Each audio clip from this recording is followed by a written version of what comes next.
ਤੁਸੀਂ ਦੇਖ ਰਹੇ ਹੋ ਡੇਲੀ ਪੋਸਟ ਪੰਜਾਬੀ। ਜੇਕਰ ਕੇਂਦਰ ਸਰਕਾਰ ਦੀ ਗੱਲ ਕਰੀਏ ਤਾਂ ਕੇਂਦਰ ਸਰਕਾਰ ਦੀ ਨੀਤੀਆਂ ਦੇ ਕਾਰਨ ਕਿਸਾਨ ਲਗਾਤਾਰ ਪਰੇਸ਼ਾਨ ਹੋ ਰਹੇ ਆ। ਇੱਕ ਪਾਸੇ ਕਾਲੇ ਕਾਨੂੰਨ ਰੱਦ ਕਰਨ ਵਾਸਤੇ ਕਿਸਾਨਾਂ ਨੇ ਸੰਘਰਸ਼ ਸ਼ੁਰੂ ਕੀਤਾ ਹੋਇਆ, ਦਿੱਲੀ ਦੇ ਬਰੂਹਾਂ ਤੇ ਕਿਸਾਨ ਡਟੇ ਹੋਏ। ਦੂਜੇ ਪਾਸੇ ਹੁਣ ਵੱਡੀ ਸਮੱਸਿਆ ਜਿਹੜੀ ਖੜੀ ਹੋ ਗਈ ਹੈ ਉਹ ਡੀਏਪੀ ਖਾਦ ਦੀ ਸ਼ੁਰੂ ਹੋ ਗਈ ਹੈ। ਇਹ ਤੁਹਾਨੂੰ ਕਿਸਾਨ ਦਿਖਾ ਦਈਏ, ਦਿਓਣ ਪਿੰਡ 'ਚ ਮੈਂ ਮੌਜੂਦ ਹਾਂ। ਇਹ ਪੂਰੇ ਪੰਜਾਬ ਦੇ ਵਿੱਚ ਵੱਡੀ ਕਿੱਲਤ ਹੈਗੀ ਡੀਏਪੀ ਦੀ, ਕਿਉਂਕਿ ਕਣਕ ਦੀ ਜਿਹੜੀ ਹੈ ਬਿਜਾਈ ਹੋਣ ਦੇ ਨਾਲ ਡੀਏਪੀ ਜਿਹੜੀ ਆ ਅਕਤੂਬਰ ਤੇ ਨਵੰਬਰ 2 ਮਹੀਨੇ ਜਿਹੜੇ ਹੈਗੇ ਇਸ ਟਾਈਮ ਦੇ ਵਿੱਚ ਕਣਕ ਦੀ ਬਿਜਾਈ ਹੁੰਦੀ ਹੈ ਤਾਂ ਕਿਸਾਨਾਂ ਨੂੰ ਡੀਏਪੀ ਚਾਹੀਦੀ ਹੁੰਦੀ ਹੈ। ਪਰ ਇਸ ਵਾਰੀ ਕਿਸਾਨ ਜਿਹੜੇ ਆ ਪਰੇਸ਼ਾਨ ਹੈ ਕਿਉਂਕਿ ਡੀਏਪੀ ਦੀ ਖਾਦ ਨਹੀਂ ਮਿਲ ਰਹੀ। ਜੇ ਕਿਤੇ ਮਿਲ ਵੀ ਰਹੀ ਹੈ ਤੇ ਕਿੱਲਤ ਬਹੁਤ ਹੈ, ਜਿੰਨੀ ਕੁਆਂਟੀਟੀ ਚਾਹੀਦੀ ਹੈ ਉਨੀ ਨਹੀਂ ਮਿਲ ਰਹੀ। ਪਰ ਕਿੱਲੇ ਹਿਸਾਬ ਨਾਲ ਜਿਹੜੀ ਪੈਂਦੀ ਹੈ, ਬੜੇ ਕਿਸਾਨ ਨੇ ਜਿਨ੍ਹਾਂ ਨੇ ਹਜੇ ਤੱਕ ਜਿਹੜੀ ਕਣਕ ਬੀਜਣੀ ਜਿਨ੍ਹਾਂ ਨੇ ਸ਼ੁਰੂ ਕੀਤੀ ਹੈ ਤਾਂ ਉਹਦੇ ਵਿੱਚ ਮਾਤਰਾ ਜਿਹੜੀ ਹੈ ਡੀਏਪੀ ਦੀ ਘਟਾ ਦੀ ਹੈ ਕਿਉਂਕਿ ਇਹਦੀ ਸ਼ਾਰਟੇਜ ਹੈਗੀ ਹੈ। ਸਾਡੇ ਨਾਲ ਕਿਸਾਨ ਨੇ, ਉਹਨਾਂ ਗੱਲ ਕਰਦੇ ਆ। ਇਹ ਦੱਸੋ ਕਦੋਂ ਜ਼ਰੂਰਤ ਪੈਂਦੀ ਹੈ ਤੇ ਹੁਣ ਕਿੰਨੀ ਸ਼ਾਰਟੇਜ ਹੈ ਡੀਏਪੀ ਦੀ? ਇਹ ਸਾਨੂੰ ਜੀ ਆਹ ਜਿਹੜਾ ਮਹੀਨਾ ਲੰਘ ਗਿਆ ਉਹਦੇ 'ਚ ਤੇ ਆ 2 ਮਹੀਨਿਆਂ 'ਚ ਅਕਤੂਬਰ ਨਵੰਬਰ 'ਚ ਲੋੜ ਪੈਂਦੀ ਹੈ। ਪਰ ਸਾਨੂੰ ਸ਼ੁਰੂ ਤੋਂ ਹੀ ਘਾਟ ਆ ਰਹੀ ਹੈ ਰੇ ਦੀ ਡੀਏਪੀ ਮਿਲ ਨਹੀਂ ਰਹੀ। ਡੀਏਪੀ ਨਾ ਮਿਲਣ ਦਾ ਕਾਰਨ ਐਤਕੀ ਜਿਹੜੀ ਇਹ ਘਾਟ ਆਈ ਇਸੇ ਕਰਕੇ ਆਈ ਹੈ ਵੀ ਕਿਸਾਨ ਹੈ ਜਿਹੜੇ ਦਿੱਲੀ ਦੀਆਂ ਬਰੂਹਾਂ ਤੇ ਬੈਠੇ ਆ, ਉੱਥੇ ਨਾ ਜਾਣ, ਇੱਥੇ ਉਲਝੇ ਰਹਿਣ। ਇਹਦਾ ਕਰਕੇ ਜਿਹੜਾ ਕਿ ਸਰਕਾਰ ਹੈ ਜਾਣ ਬੁੱਝ ਕੇ ਕਿਸਾਨਾਂ ਨੂੰ ਉਲਝਾ ਰਹੀ ਹੈ ਵੀ ਕਿਸਾਨ ਇੱਥੇ ਉਲਝੇ ਰਹਿਣ, ਦਿੱਲੀ ਨਾ ਜਾਣ। ਹੁਣ ਰੇ ਸਾਨੂੰ ਡੀਏਪੀ ਮਿਲ ਨਹੀਂ ਰਹੀ, ਕਿਸਾਨ ਇੱਥੇ ਲਾਈਨਾਂ 'ਚ ਲੱਗੇ ਖੜੇ ਆ। ਜਿਹੜਾ ਕਿ ਪਾਣੀ ਲਾਇਆ ਸੀ, ਵੱਤਰ ਆਈ ਸੀ, ਵੱਤਰਾਂ ਸੁੱਕ ਗਈਆਂ ਬਈ ਕਈ ਕਿਸਾਨਾਂ ਦੀਆਂ, ਕਿਉਂਕਿ ਜਦੋਂ ਡੀਏਪੀ ਮਿਲੀ ਨਹੀਂ ਫਿਰ ਉਹਨੂੰ ਵਾਹ ਕੇ ਵੀ ਕੀ ਕਰਾਂਗੇ, ਵੱਤਰਾਂ ਸੁੱਕਣਗੀਆਂ। ਇਹ ਕਰਕੇ ਵੀ ਸਾਨੂੰ ਡੀਏਪੀ ਦੀ ਬਹੁਤ ਘਾਟ ਹੈ। ਲੋਕ ਲਾਈਨਾਂ 'ਚ ਲੱਗੇ ਖੜੇ ਆ, ਜਿੱਥੇ ਕਿਤੇ ਪਤਾ ਲੱਗਦਾ ਮਾੜਾ ਜਿਹਾ ਕਿਸਾਨਾਂ ਨੂੰ ਵੀ ਮੰਨ ਲਓ ਮੁਕਤਸਰ ਆ ਜਾਂ ਬਠਿੰਡੇ ਰੇ ਆ ਗਈ, ਉੱਥੋਂ ਕਿਸਾਨ ਭੱਜਦੇ ਆ ਪਿੰਡੋਂ 30-30 40-40 50-50 ਕਿਸਾਨ ਹੋ ਕੇ ਇਕੱਠੇ ਜਾਂਦੇ ਆ, ਜਾ ਕੇ ਉੱਥੇ ਲਾਈਨਾਂ 'ਚ ਲੱਗਦੇ ਆ। ਸੁਬਾਹ ਤੋਂ ਜਾ ਕੇ ਲਾਈਨ 'ਚ ਲੱਗ ਜਾਂਦੇ ਆ, ਸ਼ਾਮ ਤੱਕ ਲਾਈਨ 'ਚ ਲੱਗੇ ਰਹਿੰਦੇ ਆ। ਸ਼ਾਮ ਨੂੰ ਆਖਦੇ ਆ ਰੇ ਤਾਂ ਜੀ ਮਿਲੀ ਨਹੀਂ, ਫਿਰ ਘਰੇ ਆਉਂਦੇ ਆ। ਇਹ ਬੁਰਾ ਹਾਲ ਹੈ ਕਿਸਾਨਾਂ ਦਾ। ਸਰਕਾਰ ਦੀ ਜਿਹੜੀ ਇਹ ਮਾੜੀ ਨੀਤੀ ਹੈ, ਇਹ ਕਿਸਾਨਾਂ ਦੇ ਪ੍ਰਤੀ ਸਰਕਾਰ ਇੰਨੀ ਵੀ ਮਾੜੀ ਸੋਚ ਰਹੀ ਹੈ। ਪੰਜਾਬ ਸਰਕਾਰ ਵੀ ਤੇ ਸੈਂਟਰ ਸਰਕਾਰ ਵੀ ਕਿਸਾਨਾਂ ਦੀ ਵੈਰੀ ਹੈ, ਕਿਉਂਕਿ ਕਿਸਾਨ ਜਿਹੜੇ ਦਿੱਲੀ ਨਾ ਜਾਣ, ਇੱਥੇ ਉਲਝੇ ਰਹਿਣ, ਤੇ ਵੀ ਦਿੱਲੀ ਨਾ ਜਾਣ ਤੇ ਇੱਥੇ ਉਲਝੇ ਰਹਿਣ। ਇਸ ਕਰਕੇ ਜਿਹੜੀ ਹੈ ਕਿ ਘਾਟ ਆਈ ਹੈ ਐਤਕੀ, ਪਰ ਵਧੀਆ ਮਿਲੀ ਹੈ। ਅਗਲੇ ਸਾਲ ਵਧੀਆ ਮਿਲੀ ਗਈ ਹੈ, ਐਤਕੀ ਨਹੀਂ ਮਿਲੀ ਕਿਉਂਕਿ ਐਤਕੀ ਕਿਸਾਨ ਦਿੱਲੀ ਬੈਠੇ ਹੈ, ਤਾਂ ਕਰਕੇ ਜਿਹੜੀ ਰੇ ਨਹੀਂ। ਹਜੇ ਕਿੰਨੇ ਕੁ % ਜਿਹੜੀ ਹੈ ਜਿਹੜੀ ਇਹਦੀ ਜਿਹੜੀ ਕਣਕ ਦੀ ਜਿਹੜੀ ਬਿਜਾਈ ਹੈਗੀ ਕਿੰਨੇ % ਰਹਿੰਦੀ ਹੈ ਜਿਹਦੇ ਡੀਏਪੀ ਜ਼ਰੂਰਤ ਹੈਗੀ? ਇਹ ਸਾਡੀ ਨਾ ਹਜੇ 30% ਬਿਜਾਈ ਹੈ ਜਿਹੜੀ ਰਹਿੰਦੀ ਹੈ, ਕਿਉਂਕਿ ਜਿਹੜੀ ਉਦੋਂ ਪਹਿਲਾਂ 70% ਅਸੀਂ ਬਿਜਾਈ ਕਰ ਲਈ। ਉਹ ਕਿਸੇ ਨੇ ਜਿੱਥੇ ਅਸੀਂ 1 ਬੋਰੀ ਪਾਉਂਦੇ ਸੀ ਕਿੱਲੇ ਦੀ, ਉੱਥੇ ਹੁਣ ਅੱਧੀ ਬੋਰੀ ਪਾ ਕੇ ਬੀਜੀ ਹੈ। ਉਹਦੇ 'ਚ ਕਣਕ ਉਗਰਨ 'ਚ ਵੀ ਦਿੱਕਤ ਆਊਗੀ। ਤੇ ਇਹ ਆ ਵੀ ਜਿਹੜੇ ਅਸੀਂ ਬੋਰੀ ਕਿੱਲੇ ਦੀ ਪਾਉਣੇ ਅਸੀਂ ਅੱਧੀ ਪਾਈ ਹੈ, ਕਿਸੇ ਨੇ ਅੱਧੀ ਵੀ ਨਹੀਂ ਪਾਈ, ਇਕੱਲੀ ਰੂੜੀ ਦੀ ਰੇਹ ਪਾ ਕੇ ਬੀਜਤੀ। ਪਰ ਉਹ ਜਿਹੜਾ ਕਿ ਝਾੜ ਵੀ ਘਟੂਗਾ, ਸਾਡਾ ਨੁਕਸਾਨ ਹੀ ਨੁਕਸਾਨ ਹੈ ਚਾਰ ਪਾਸੇ। ਕਿਸਾਨਾਂ ਨੂੰ ਸਰਕਾਰ ਨੇ ਮਾਰਨਾ ਹੀ ਹੈ, ਪੰਜਾਬ ਸਰਕਾਰ ਹੋਏ ਜਾਂ ਸੈਂਟਰ ਸਰਕਾਰ ਹੋਏ, ਇਹਨੇ ਕਿਸਾਨਾਂ ਦਾ ਭਲਾ ਤਾਂ ਸੋਚਣਾ ਨਹੀਂ। ਇਸ ਕਰਕੇ ਕਿਸਾਨਾਂ ਦੀ ਵੈਰੀ ਸਰਕਾਰ ਹੈ। ਤੇ ਹੁਣ ਹਜੇ ਹੋਰ ਕਿੰਨੇ ਸਮਾਂ ਕੋਈ ਜਾਣਕਾਰੀ ਮਿਲ ਰਹੀ ਹੈ ਤੁਹਾਨੂੰ ਵੀ ਕਦ ਤੱਕ ਡੀਏਪੀ ਆ ਸਕਦੀ ਹੈ? ਕੋਈ ਦੱਸ ਰਿਹਾ ਪ੍ਰੋਪਰ ਕਦੋਂ ਤੱਕ ਆਊਗੀ?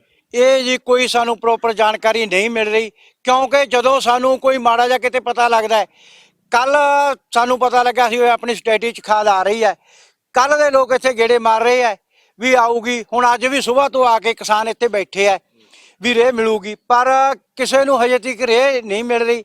ਡੀਏਪੀ ਦੀ ਬਹੁਤ ਘਾਟ ਹੈ, ਜਿੱਥੇ ਵੀ ਕਿਤੇ ਵੀ ਨਹੀਂ ਮਿਲ ਰਹੀ। ਜਿੱਥੇ ਸਾਨੂੰ ਮਾੜੇ ਜਿਹਾ ਪਤਾ ਲੱਗਦਾ ਵੀ ਮੁਕਤਸਰ ਆ ਗਈ ਜਾਂ ਫਰੀਦਕੋਟ ਆ ਗਈ, ਇੱਥੋਂ 50-50 100-100 ਕਿਸਾਨ ਇਕੱਠੇ ਹੋ ਕੇ ਗੱਡੀ ਕਰਾ ਕੇ ਜਾਂਦੇ ਆ ਉੱਥੇ ਜਾ ਕੇ ਵੀ ਸਾਨੂੰ ਮਿਲਦੀ ਨਹੀਂ ਪ੍ਰੋਪਰ, ਇਹ ਸਾਨੂੰ ਕਿਤੇ ਨਹੀਂ ਮਿਲ ਰਹੀ। ਕੀ ਕਹੋਗੇ ਤੁਸੀਂ? ਲਗਾਤਾਰ ਜਿਹੜੀ ਕਿਸਾਨ ਮੰਗ ਕਰ ਰਹੀ ਹੈ ਡੀਏਪੀ ਦੀ ਜਿਹੜੀ ਹੈ, ਪਰ ਹਜੇ ਤੱਕ ਨਹੀਂ ਆ ਰਹੀ, ਕਿੰਨੀ ਮੁਸ਼ਕਲ ਖੜੀ ਹੋ ਗਈ? ਬਹੁਤ ਜ਼ਿਆਦਾ ਮੁਸ਼ਕਲ ਖੜੀ ਹੋ ਗਈ ਜੀ। ਹੁਣ ਅੱਧੇ ਦੀ ਬੋਰੀ ਪਾ ਕੇ ਜਿਹੜਾ ਬੀਜੂਗਾ ਕਿਸਾਨ, ਉਹ ਕਿੱਥੋਂ ਜਾ ਕੇ ਪੈਦਾਵਾਰ ਕਿੱਦੋਂ ਝਾੜ ਦੂ ਫਸਲ? ਹਜੇ ਘੱਟੋ ਘੱਟ 40 ਪੈਸੇ ਅਜੇ ਬਿਜਾਈ ਪਈ ਆ ਜੀ ਤੇ ਰੇਹ ਕਿਸੇ ਕੋਲੇ ਵੀ ਹੈ ਨਹੀਂ ਕਿਸਾਨ ਕੋਲੇ। ਇਸ ਤੋਂ ਬਿਨਾ ਬੀਜਦੇ ਫਿਰ ਕੀ ਨੁਕਸਾਨ ਹੈ? ਤੇ ਕਣਕ ਉਗਦੀ ਨਹੀਂ ਜੀ, ਝਾੜ ਵੀ ਨਹੀਂ ਉਗਦਾ। ਕਣਕ 40-40 ਦਿਨ ਨਹੀਂ ਉਗਦੀ ਰੇਹ ਬਿਨਾ। ਜੇ ਰੇਹ ਪਾਵਾਂਗੇ ਤਾਂ ਕਣਕ ਛੇ ਉਗਰੂਗੀ, ਤੇ ਨਹੀਂ ਫਿਰ ਉਗਰਨੀ ਨਹੀਂ ਕਣਕ। ਲੱਗਦਾ ਪੰਜਾਬ ਸਰਕਾਰ ਦੀ ਵੀ ਜ਼ਿੰਮੇਵਾਰੀ ਬਣਦੀ ਸੀ ਕਿ ਪਹਿਲਾਂ ਇਹ ਪਹਿਲ ਦੇ ਆਧਾਰ ਤੇ ਕੰਮ ਕਰਾਵੇ ਕਿਸਾਨਾਂ ਦਾ। ਤੇ ਬਣਦਾ ਹੀ ਸੀਗਾ ਜੀ, ਪੰਜਾਬ ਸਰਕਾਰ ਦਾ ਹੀ ਬਣਦਾ ਸੀ, ਸੈਂਟਰ ਸਰਕਾਰ ਦਾ ਹੀ ਬਣਦਾ ਸੀਗਾ ਜੀ। ਇਹਨਾਂ ਨੂੰ ਤਾਂ ਉਲਝਾਈ ਆ। ਫਿਰ ਪਹਿਲਾਂ ਸਾਡਾ ਝੋਨੇ ਨਹੀਂ ਚੱਕੇ ਜੀ, ਝੋਨਿਆਂ ਦਾ ਬੁਰਾ ਹਾਲ ਸੀਗਾ। ਹੁਣ ਸਾਡਾ ਰੇਹ ਉਲਝੇ ਬੈਠੇ। ਕੀ ਮੰਗ ਕਰੋਗੇ? ਹਾਂਜੀ, ਕੀ ਮੰਗ ਕਰੋਗੇ ਸਰਕਾਰ ਤੋਂ? ਸਰਕਾਰ ਤਾਂ ਸਾਨੂੰ ਮਾਰੂ ਨੀਤੀ ਹੈ ਜੀ। ਸਰਕਾਰ ਦੀ ਕਿਹੜੀ ਗੱਲ ਹੈਗੀ ਪਾਉਣ ਵਾਸਤੇ? ਸਰਕਾਰ ਤਾਂ ਮਾਰ ਤੇ ਤੁਲੀ ਆ ਕਿਸਾਨਾਂ ਨੂੰ। ਬਿਲਕੁਲ ਵੱਡੀ ਦਿੱਕਤ ਖੜੀ ਹੋ ਗਈ ਫਿਰ ਡੀਏਪੀ ਦੀ। ਪਿਛਲੇ ਦਿਨੀ ਸਰਕਾਰ ਤੋਂ ਪ੍ਰੈਸ਼ਰ ਵੀ ਸੀਗਾ, ਕਿਸਾਨਾਂ ਨੇ ਕਿਹਾ ਕਿ ਇਹ ਡੀਏਪੀ ਮਿਲਣੀ ਚਾਹੀਦੀ ਹੈ। ਕਿੰਨੀ ਮੁਸ਼ਕਲ ਆ ਰਹੀ ਹੈ ਹੁਣ? ਮੁਸ਼ਕਲਾਂ ਤਾਂ ਅਸਲ 'ਚ ਬਹੁਤ ਹੈ ਜੀ। ਮੈਂ ਤੁਹਾਨੂੰ ਅੰਕੜਿਆਂ ਦੇ ਆਧਾਰ ਤੇ ਦੱਸਣਾ ਚਾਹੁੰਦਾ, ਕਿਉਂਕਿ ਜਿਹੜਾ ਮੈਂ ਇਸੇ ਸਭਾ ਦਾ ਮੈਂਬਰ ਹਾਂ ਕੋਆਪਰੇਟਿਵ ਸੁਸਾਇਟੀ ਦਾ। ਅਸੀਂ 9ਵੇਂ ਮਹੀਨੇ ਦੇ ਵਿੱਚ ਇਹਦਾ ਡੈਂਟ ਭੇਜਿਆ ਜੀ। ਪਹਿਲਾਂ 1000 ਗੱਟੇ ਦਾ ਭੇਜਿਆ, ਮੁੜ ਕੇ ਅਸੀਂ ਮੀਟਿੰਗ ਕੀਤੀ ਸਾਰੀ ਸਭਾ ਦੀ ਦੁਬਾਰਾ ਵੀ ਇਸ ਵਾਰੀ ਸ਼ਾਰਟੇਜ ਹੈ ਤੇ ਮਤਲਬ ਆਪਾਂ ਨੂੰ ਕਿੰਨੀ ਕੁ ਰਿਕੁਆਇਰਮੈਂਟ ਦੀ ਜ਼ਰੂਰਤ ਹੈ, ਜਾਣੀ ਕਿ ਸਾਡੇ ਪਿੰਡ ਦੀ ਡਿਮਾਂਡ ਕਿੰਨੀ ਆ। ਮੈਂਬਰਾਂ ਤੋਂ ਅਸੀਂ ਡਿਮਾਂਡ ਲੈਤੀ ਤਾਂ ਡਿਮਾਂਡ ਦੇ ਮੁਤਾਬਕ ਸਾਨੂੰ ਪਤਾ ਚੱਲਿਆ ਵੀ ਆਪਾਂ ਨੂੰ 2000 ਗੱਟਾ ਦਿਉਣ ਦੀ ਸੁਸਾਇਟੀ 'ਚ ਮੰਗਵਾ ਲੈਣਾ ਚਾਹੀਦਾ। ਅਸੀਂ 1500 ਦਾ ਜਿਹੜਾ ਡੈਂਟ ਹੈ ਉਹ DAP ਦਾ ਪਲੱਸ 500 ਗੱਟਾ ਅਸੀਂ NPK ਦਾ ਮੰਗਾਇਆ। ਪਰੰਤੂ ਅਸੀਂ ਜਿੰਨੀ ਵੀ ਹੁਣ ਤੱਕ ਖਾਦ ਉਰੇ ਲੈ ਕੇ ਆਂਦੀ ਹੈ 900 ਗੱਟਾ ਤਕਰੀਬਨ ਅਸੀਂ ਸੇਲ ਕਰ ਚੁੱਕੇ ਹਾਂ। ਹਰ ਟਰੱਕ ਸਾਨੂੰ 300 ਦਾ ਟਰੱਕ ਦਿੱਤਾ ਤੇ ਹਰ ਵਾਰੀ ਜਿਹੜੀ ਸਭਾ ਹੈ ਉਹਨੇ 5-5 4-4 ਗੇੜੇ ਮਾਰੇ ਆ ਮਾਰਕਫੈਡ ਦੇ ਤੇ ਇਫਕੋਦਾਰੇ ਦੇ ਤੇ ਇਹਨਾਂ ਦੇ ARR ਤੇ DR ਕੋਲ। ਮਤਲਬ ਜਾਣੀ ਕਿ ਅਸੀਂ ਜ਼ਬਰਦਸਤੀ ਲੈਤਾ ਆਪਦਾ ਹੱਕ। ਸਾਨੂੰ ਜਿਹੜੀ ਸਰਕਾਰ ਹੈ ਉਹ ਹੱਕ ਦੇਣਾ ਨਹੀਂ ਚਾਹੁੰਦੀ, ਸਾਨੂੰ ਡਾਂਗਣਾ ਜਾਂ ਜ਼ਬਰਦਸਤੀ ਰੌਲਾ ਰਪੱਟਾ ਪਾ ਕੇ ਲੈਣਾ ਪੈਂਦਾ। ਇਹ ਜਿਸ ਤਰ੍ਹਾਂ ਤੁਸੀਂ ਮੇਰੇ ਵੀਰ ਜੀ ਨੂੰ ਸਵਾਲ ਕੀਤਾ ਸੀਗਾ ਵੀ ਸਰਕਾਰਾਂ ਤੋਂ ਕੀ ਉਮੀਦ ਤਾਂ ਅਸੀਂ ਨਹੀਂ ਕਰ ਸਕਦੇ, ਪਰ ਅਸਲ ਦੇ ਵਿੱਚ ਸਾਡੀ ਪੰਜਾਬ ਗਵਰਨਮੈਂਟ ਦੀ ਗਲਤੀ ਇਹ ਆ, ਇਹਨਾਂ ਨੇ ਸਮੇਂ ਸਿਰ ਪੂਰੇ ਪੰਜਾਬ ਦਾ ਡੈਂਟ ਭੇਜਣਾ ਹੁੰਦਾ ਵੀ ਸਾਡੇ ਪੰਜਾਬ ਦੇ ਵਿੱਚ ਇੰਨੀ ਡਿਮਾਂਡ ਹੈ, ਇਹਨਾਂ ਨੇ ਉਹ ਸਮੇਂ ਸਿਰ ਨਹੀਂ ਭੇਜੀ। ਇਹ ਆਪਸ ਵਿੱਚ ਕੁਰਸੀਆਂ ਪਿੱਛੇ ਲੜੀ ਗਏ ਆ। ਕੋਈ ਕੈਪਟਨ ਤੋਂ ਖੋਈ ਗਏਗਾ, ਸਿੱਧੂ ਆਂਦਾ ਮੈਨੂੰ ਦੇ ਦਿਓ, ਸਿੱਧੂ ਤੋਂ ਖੋ ਕੇ ਚੰਨੀ ਲੈ ਗਿਆ, ਚੰਨੀ ਤੋਂ ਖੋਹਣ ਵਾਲਾ ਕੋਈ ਹੋਰ ਬੈਠਾ। ਇਹ ਆਪਦੀਆਂ ਕੁਰਸੀਆਂ ਪਿੱਛੇ, ਇਹਨਾਂ ਨੂੰ ਕੋਈ ਸਾਡੇ ਕਿਸਾਨਾਂ ਦਾ ਫਿਕਰ ਨਹੀਂ। ਅਖੀਰੀ ਜੇ ਅਸੀਂ ਜਥੇਬੰਦ ਹੋਏ ਹਾਂ, ਅਸੀਂ ਆਪਦੇ ਹੱਕਾਂ ਦੀ ਲੜਾਈ ਲੜ ਰਹੇ ਹਾਂ, ਦਿੱਲੀ ਦੀਆਂ ਰੂਹਾਂ ਤੇ ਬੈਠੇ ਹਾਂ। ਪਹਿਲਾਂ ਤਾਂ ਸਾਡੇ ਕਿਸਾਨਾਂ ਦਾ ਝੋਨਾ ਲੇਟ ਚੱਕਿਆ ਗਿਆ। ਲੇਟ ਦਾ ਕਹਿਣ ਦਾ ਭਾਵ ਵੀ ਅੱਗੇ ਝੋਨਾ ਅਕਤੂਬਰ ਦੇ ਵਿੱਚ ਵਿਕ ਜਾਂਦਾ, ਹੁਣ ਤੁਸੀਂ ਆਪਾਂ ਅਨਾਜ ਮੰਡੀ 'ਚ ਹੀ ਖੜੇ ਹਾਂ, ਦੇਖੋ ਅਜੇ ਵੀ ਝੋਨਾ ਪਿਆ। ਜਦ ਕਿ ਅੱਜ 17 ਨਵੰਬਰ ਹੋ ਚੁੱਕਿਆ ਵੀ ਅੱਜ ਤੋਂ 15-18 ਦਿਨ ਪਹਿਲਾਂ ਨਿਬੜ ਜਾਣਾ ਚਾਹੀਦਾ ਸੀ। ਇਹ ਇਹਨਾਂ ਦੀਆਂ ਕੂਟਨੀਤੀਆਂ ਕਰਕੇ ਕਦੇ ਇੱਥੇ ਬਾਰਦਾਨਾ ਮੁੱਕ ਜਾਂਦਾ ਸੀ, ਕਦੇ ਇਹ ਆਖ ਦਿੰਦੇ ਸੀ ਤੁਹਾਡਾ ਝੋਨਾ ਗਿੱਲਾ। ਇਹਨਾਂ ਨੇ ਸਾਨੂੰ ਝੋਨੇ ਦੇ ਵਿੱਚ 20-25 ਦਿਨ ਪਛਾੜਤਾ ਵੀ ਜੇ ਇਹ ਸਮੇਂ ਸਿਰ ਝੋਨਾ ਵੇਚ ਗਏ ਤਾਂ ਉੱਥੇ ਦਿੱਲੀ ਨਾ ਚਲੇ ਜਾਣ।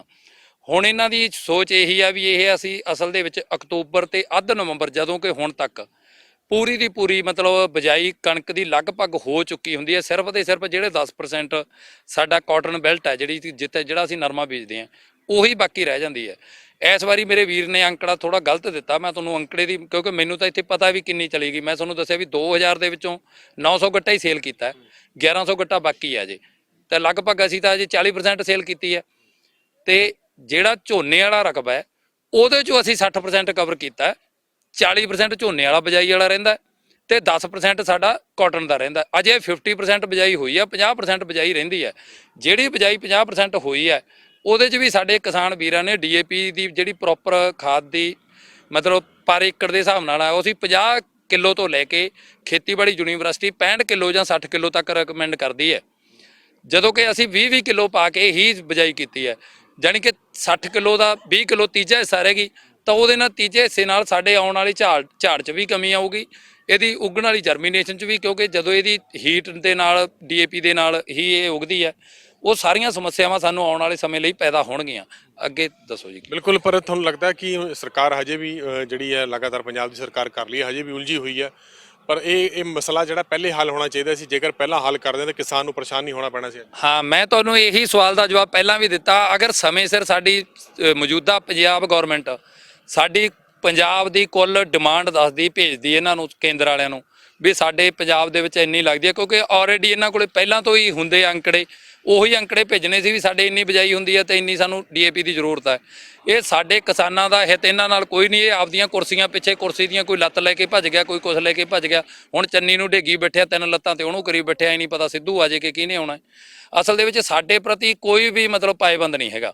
ਰਹੀ ਗੱਲ ਕੇਂਦਰ ਸਰਕਾਰ ਦੀ, ਉਹਦੇ ਨਾਲ ਤਾਂ ਅਸੀਂ ਲੜਾਈ ਵਿੱਢੀ ਹੋਈ ਆ। ਜਿਹੜੇ ਕਾਨੂੰਨਾਂ ਦੇ ਜਿਹੜੇ 3 ਕਾਲੇ ਕਾਨੂੰਨ ਲੈ ਕੇ ਆਏ ਆ, ਉਹ ਵੀ ਚਾਹੁੰਦੀ ਆ ਵੀ ਅਸੀਂ ਉਹ ਕਾਲੇ ਕਾਨੂੰਨਾਂ ਦੇ ਵਿੱਚ ਇਹ ਕਿਸਾਨ ਆ ਕੇ ਦੁਬਾਰੇ ਇਕੱਠੇ ਨਾ ਹੋ ਜਾਣ। ਜਦੋਂ ਅਸੀਂ ਇੱਥੋਂ ਬਿਜਾਈ ਤੋਂ ਵਿਹਲੇ ਹੋ ਗਏ, ਇਹ ਭੁੱਲ ਜਾਣ, ਸਾਨੂੰ ਜਿੰਨੀਆਂ ਮਰਜ਼ੀ ਪਰੇਸ਼ਾਨੀਆਂ ਪੈਦਾ ਕਰ ਦੇਣ, ਅਸੀਂ ਉਹ ਆਪਦਾ ਸੰਘਰਸ਼ ਬੰਦ ਕਰਨਾ ਨਹੀਂ, ਜਿੱਤ ਕੇ ਮੁੜਾਂਗੇ। ਇਹ ਸਾਡੇ ਖੂਨ 'ਚ ਹੀ ਆ ਪੰਜਾਬੀਆਂ ਦੇ। ਜਦੋਂ ਵੀ ਸਾਡੇ ਤੇ ਪਹਿਲਾਂ ਉਦੋਂ ਕਾਬਲ ਵਾਲੇ ਜਾਂ ਇਰਾਨੀ ਇਰਾਕੀਆਂ ਨੇ ਹਮਲੇ ਕੀਤੇ ਆ ਹਿੰਦੁਸਤਾਨ ਦੇ, ਪਹਿਲੀ ਲੜਾਈ ਪੰਜਾਬ 'ਚ ਹੁੰਦੀ ਰਹੀ ਹੈ ਤੇ ਸਾਡਾ ਜਨਮੀ ਲੜਾਈਆਂ ਤੋਂ ਹੋਇਆ। ਲੜਾਈਆਂ ਲੜਨ ਦੇ ਵਿੱਚ ਪੰਜਾਬੀ ਘਬਰਾਉਂਦੇ ਨਹੀਂ। ਇਹ ਮੋਦੀ ਭੁੱਲ ਜੇ, ਮੋਦੀ ਨੂੰ ਭੁੱਲ ਭੁਲੇਖਾ ਹੈ ਵੀ ਪੰਜਾਬੀ ਹਟ ਜਾਣਗੇ। ਅਸੀਂ ਅਗਵਾਈ ਕਰ ਰਹੇ ਹਾਂ, ਉੱਥੇ ਸਾਡੇ ਪੰਜਾਬੀ ਵੀਰ, ਹਰਿਆਣੇ ਵਾਲੇ ਛੋਟੇ ਵੀਰ ਵੀ ਸਾਡੇ ਨਾਲ ਰਲੇ ਹੋਏ ਆ, ਯੂਪੀ ਵਾਲੇ, ਤੇ ਰਾਜਸਥਾਨ, ਮੱਧ ਪ੍ਰਦੇਸ਼ ਤੇ ਹੋਰ ਸਾਰੀਆਂ ਸਟੇਟਾਂ ਦੇ ਜਿਹੜੇ ਵੀਰ ਉੱਥੇ ਸਾਡੇ ਨਾਲ ਕਿਸਾਨ ਵੀਰ ਹੈਗੇ, ਸਾਡਾ ਪੰਜਾਬ ਉਹਨਾਂ ਦੀ ਅਗਵਾਈ ਕਰ ਰਿਹਾ। ਉਹ ਭੁੱਲ ਜਾਣ ਵੀ ਪੰਜਾਬੀ ਪਿੱਛੇ ਹਟਣਗੇ, ਅਸੀਂ ਮਰ ਸਕਦੇ ਹਾਂ, ਪਿੱਛੇ ਨਹੀਂ ਹਟ ਸਕਦੇ।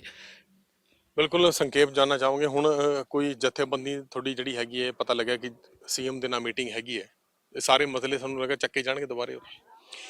ਇਹ ਜੀ ਜਿਹੜੇ ਮਸਲੇ ਆ ਇਹ ਤਾਂ ਉੱਥੇ ਚੱਕੇ ਜਾਣਗੇ, ਚੱਕਾਂਗੇ, ਪਰ ਸੀਐਮ ਵੀ ਤੁਹਾਨੂੰ ਪਤਾ ਹੀ ਹੈ ਵੀ ਕੀ ਕੁਛ ਕਰ ਰਿਹਾ ਹੈ।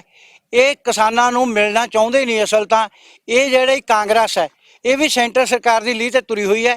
ਇਹਨਾਂ ਨੇ ਕਿਸਾਨਾਂ ਨੂੰ ਮਿਲਣਾ ਹੀ ਨਹੀਂ, ਕਿਸਾਨਾਂ ਦਾ ਬੁਰਾ ਹਾਲ ਕਰ ਰਿਹਾ। ਉੱਥੇ ਕਿਸਾਨਾਂ ਨੂੰ ਧੱਕੇ ਮਾਰੇ ਆ, ਕਿਤੇ ਕੁੱਟ ਰਹੇ ਆ। ਇਹ ਕਿਸਾਨਾਂ ਨੂੰ ਮਿਲਣਾ ਨਹੀਂ ਚਾਹੁੰਦਾ। ਜਿਹੜੀ ਇਹ ਮੀਟਿੰਗ ਹੈ ਉਹ ਜ਼ਰੂਰੀ ਹੈ ਵੀ ਕਰਾਂਗੇ। ਮੀਟਿੰਗ ਤੋਂ ਅਸੀਂ ਭਾਈਦੇ ਨਹੀਂ, ਅਸੀਂ ਮੀਟਿੰਗ ਕਰਨ ਖਾਤਰ ਹੀ ਗਏ ਆ, ਪਰ ਸਾਨੂੰ ਇਹ ਲੱਗਦਾ ਵੀ ਮੀਟਿੰਗ ਇਹ ਕਰਦੇ ਨਹੀਂ। ਕਿਸਾਨਾਂ ਨੂੰ ਦੋਲਣ ਮਸਲਾ ਡੀਏਪੀ ਦਾ ਜਲਦੀ ਹੱਲ ਹੋਣਾ ਚਾਹੀਦਾ ਕਿਉਂਕਿ ਸਮਾਂ ਬਹੁਤ ਥੋੜਾ ਰਹਿ ਗਿਆ ਹੁਣ। ਇਹ ਹੁਣ ਤਾਂ ਜੇ ਹੱਲ ਹੋ ਜਾਏ ਤਾਂ ਚੰਗਾ ਜੀ। ਸਾਡੇ ਕੋਲੇ ਸਮਾਂ ਹੀ ਥੋੜਾ ਰਹਿ ਗਿਆ। ਸਾਡੇ ਕੋਲੇ 10 ਦਿਨ ਤਾਂ ਬਚਾਈਦੇ ਰਹਿ ਗਏ, ਇਹ ਤੋਂ ਬਾਅਦ ਤਾਂ ਪਛੇਤ ਹੀ ਪਛੇਤ ਹੈ। ਫਿਰ ਸਾਡੀ ਜੇ ਕਣਕ ਇਹ ਤੋਂ ਬਾਅਦ ਹੁਣ ਬੀਜਾਂਗੇ ਉਹ ਕੀ ਝਾੜ ਦੇਊਗੀ, ਕੀ ਝਾੜ ਆ, ਉਹਦਾ ਕੁਛ ਝਾੜ ਨਹੀਂ ਹੋਣਾਗਾ। ਫਿਰ ਸਾਡਾ ਉਹੀ ਹਾਲ ਹੋਣਾ ਕਿ ਕਿਸਾਨ ਖੁਦਕਸ਼ੀਆਂ ਦੇ ਰਾਹ ਪਿਆ। ਜਦੋਂ ਹੁਣ ਝਾੜ ਘਟ ਗਿਆ ਤੇ ਫਿਰ ਕਿਸਾਨ ਕਰੂਗਾ ਕੀ, ਮਰਦਾ ਖੁਦਕਸ਼ੀਆਂ ਹੀ ਕਰੂਗਾ, ਹੋਰ ਕਿਹੜੇ ਰਾਹ ਪਊ। ਸਰਕਾਰ ਨੂੰ ਅਸੀਂ ਅਪੀਲ ਕਰਦੇ ਹਾਂ ਵੀ ਜਲਦੀ ਤੋਂ ਜਲਦੀ ਜਿਹੜੀ ਹੈ ਕਿ ਡੀਏਪੀ ਦੀ ਇਹ ਘਾਟ ਹੈ ਇਹਨੂੰ ਪੂਰੀ ਕੀਤੀ ਜਾਵੇ ਤੇ ਕਿਸਾਨਾਂ ਨੂੰ ਜਲਦ ਤੋਂ ਜਲਦ ਡੀਏਪੀ ਮਿਲੇ, ਤਾਂ ਕਰਕੇ ਕਿਸਾਨ ਆਪਦੀ ਬਿਜਾਈ ਕਰਕੇ ਵਿਹਲੇ ਹੋ ਸਕਣ ਤੇ ਜਿਹੜਾ ਕਿ ਝਾੜ ਹੈ ਇਹਦੇ ਤੇ ਨਾ ਅਸਰ ਪਵੇ, ਪੂਰਾ ਹੋਵੇ। ਇਸ ਕਰਕੇ ਸਰਕਾਰ ਨੂੰ ਬੇਨਤੀ ਹੈ ਵੀ ਵੱਧ ਤੋਂ ਵੱਧ ਜਲਦ ਤੋਂ ਜਲਦ ਡੀਏਪੀ ਪਿੰਡਾਂ 'ਚ ਭੇਜੀਏ। ਬਿਲਕੁਲ ਇਸ ਵਕਤ ਦਿਉਣ ਪਿੰਡ 'ਚ ਮੌਜੂਦ ਹੈ, ਜਿੱਥੇ ਕਿਸਾਨਾਂ ਨੇ ਸਿੱਧੇ ਤੌਰ ਦੇ ਉੱਤੇ ਕੇਂਦਰ ਸਰਕਾਰ ਤੇ ਨਿਸ਼ਾਨਾ ਸਾਧਿਆ ਤੇ ਕਿਹਾ ਕਿ ਪੰਜਾਬ ਦੀ ਸਰਕਾਰ ਵੀ ਆਪਣੀ ਕੁਰਸੀ ਨੂੰ ਲੈ ਕੇ ਕਾਟੋ-ਕਲੇਸ਼ 'ਚ ਲੱਗੀ ਰਹੀ ਹੈ। ਕਿਸਾਨਾਂ ਦੀ ਡੀਏਪੀ ਦੀ ਖਾਦ ਦੇ ਜਿਹੜੇ ਪ੍ਰਬੰਧਾਂ ਦਾ ਪ੍ਰਬੰਧ ਕਰਨੇ ਸੀ ਉਹ ਕਿਤੇ ਨਾ ਕਿਤੇ ਪਿਛੜ ਗਈ ਹੈ ਸਰਕਾਰ ਉਹ ਤੋਂ। ਇਸ ਕਰਕੇ ਹੁਣ ਦੇਖਦੇ ਹਾਂ ਕਦ ਤੱਕ ਡੀਏਪੀ ਕਿਸਾਨਾਂ ਨੂੰ ਮਿਲਦੇ। ਜੇਕਰ ਇਹ ਡੀਏਪੀ ਦੀ ਖਾਦ ਸਮਾਂ ਸਿਰ ਕਿਸਾਨਾਂ ਨੂੰ ਨਾ ਭੇਜੀ ਗਈ ਤਾਂ ਆਉਣ ਵਾਲੇ ਸਮੇਂ 'ਚ ਵੱਡਾ ਨੁਕਸਾਨ ਕਣਕ ਦੇ ਝਾੜ ਦਾ ਵੀ ਹੋ ਸਕਦਾ ਹੈ। ਕੈਮਰਾਮੈਨ ਗੁਰਵਿੰਦਰ ਦੇ ਨਾਲ ਅਮਿਤ ਸ਼ਰਮਾ, ਡੇਲੀ ਪੋਸਟ ਪੰਜਾਬੀ, ਬਠਿੰਡਾ।